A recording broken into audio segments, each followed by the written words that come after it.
quick question. Do you use the word actually a lot? Because you might be actually using it wrong. A lot of English learners say, actually, I like pizza. Actually, I am from Canada. And grammatically, it's fine. But in real conversations, it can sound a little strange.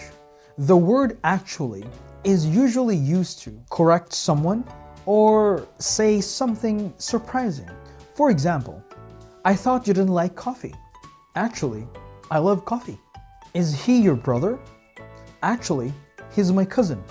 See, you're correcting something. If you say, actually, I like pizza, nobody said you didn't. So now it sounds like you're correcting nothing. Instead, just say, I like pizza. I am from Canada. Simple, natural, clean. If you start every sentence with the word actually, you might sound a little defensive. I say, you don't like English. You say, actually, I do. Nice.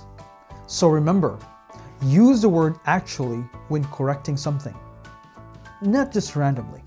Follow for more real-life English like this. Don't forget to check out my new book, now available on Amazon worldwide. Check the comments for more info.